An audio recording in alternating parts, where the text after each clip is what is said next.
In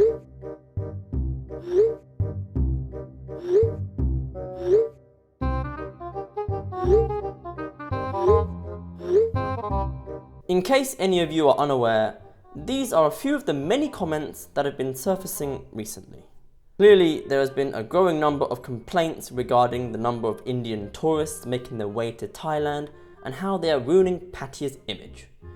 Most of these complaints you can discover through word of mouth, personal experiences, and scrolling through the comments section of TikTok videos, YouTube videos, and Instagram reels.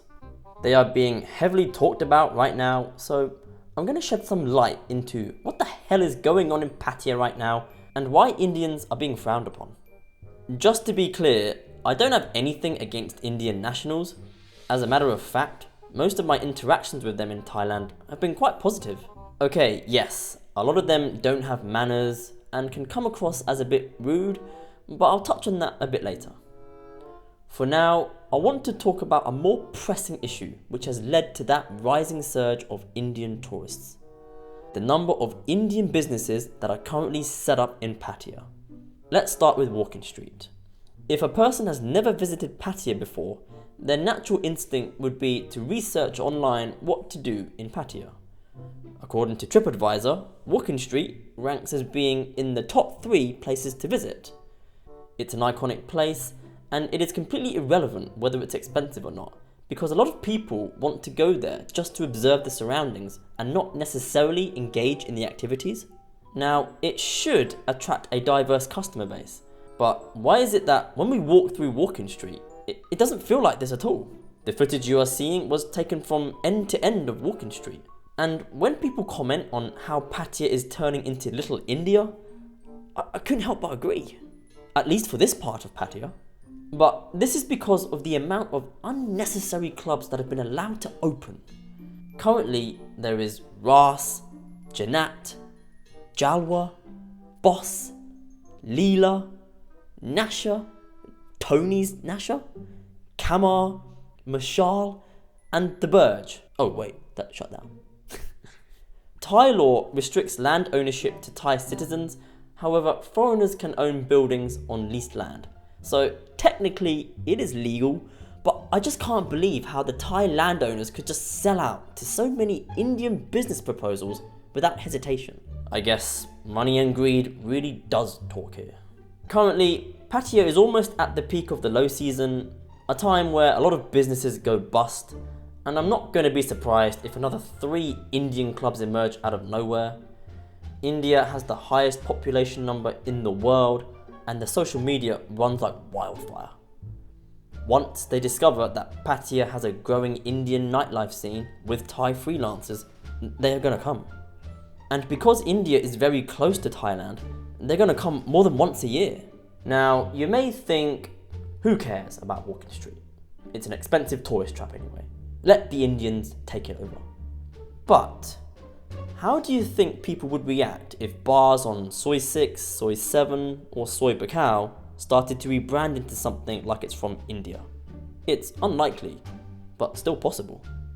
It all starts with one bar being branded into something Indian, and then boom. As I've mentioned before, I think it's fine for Pattaya to diversify because it's still a developing city, and logically speaking, the more exposure it receives should help to boost tourism numbers, thus keeping the economy afloat. I think it's acceptable to have a few places that cater towards other nationalities, but only in moderation. For example, there is a big Turkish community here. You will notice Turkish kebab shops, a couple of Turkish restaurants, and 1 or 2 nightlife venues all spread out. There's something for them, but not too much to the point where it can feel overwhelming. And it is the same with the Chinese, Korean, Russian, etc. Although, I do need to mention that a part of South Pattaya feels very Middle Eastern. Around the Soy Yensabai area, you will see a lot of Arabic writing, restaurants, and Arab hotels. Why does it feel like the Arabs and Indians are trying to colonize a part of Pattaya?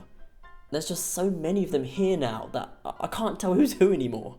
Also, why are there hundreds of guys from Kuwait racing their rented motorcycles in this area at 4 in the morning?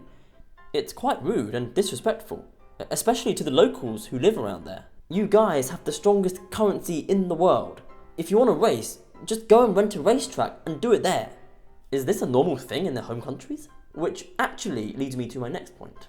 Thailand is a country where the locals are polite, respectful, and try to focus on maintaining peace. Okay, maybe some of that is lost in Pattaya due to its lust, scams, fights and theft, but the core principles for many Thai people there still remain. Showing respect is particularly important, and when you see articles of Indians displaying their bad habits, such as sleeping on the beach or pissing in the sea, not only does it tarnish their country's image, but also Pattaya's. If you need a piss, then go to the public restroom at the police station, or at the very least, go in the corner where no one can see you. The issue is that they would consider these little things as a normal thing in their own country, whereas in Thailand it would be considered quite rude. Really, they need to do some prior research into Thai culture and try to abide by it as best as they can, because at the end of the day, they are guests in this country. As I stated earlier, most of my interactions with them have been very welcoming, but they can lack some manners. They are quite noisy in hotel rooms if they are together as a group, and if you do find yourself in one of the Indian clubs, you may end up getting pushed by them. One time I went into Indian Nightclub for 15 minutes, just out of curiosity, and whilst I was walking around, I was blatantly pushed by them several times. Sometimes, if a club is really packed, then this can happen accidentally, but there was so much space in Janat to walk. So some of them can be quite impatient as well. I also noticed that security and waiters were quite inconsiderate, which is strange because my experience with waiters in general in Pattaya have been quite positive. Whether it's due to the stress of dealing with the Indian customer needs or something else, I don't know. I don't spend my time in Indian clubs. If any of you are curious about what goes on in one of these clubs in regards to what the prices are, what the girls are like, and if they just play Indian music, I'll drop a video about one of them, but only if this video hits 1,000 likes. There are Indian tourists everywhere on the beach road. You'll see a lot of them on BART buses, Soy Arab, and even Second Road. This is the map of Pattaya city, and the Indians are mainly seen here. You might see some of them go down Soy 6, and you might see a few of them exploring places like Central, Jomtien Beach, and Pattaya Floating Market. But during the night time, they mainly congregate in this area because the majority of them are guys and are here for one thing and one thing only. From an objective point of view, this is a very small part of Pattaya, so to say that the Indians are taking over the city is a bit of an overstatement. There are many other touristy areas and daytime activities in Pattaya where it can attract a lot of Thais and other foreign tourists.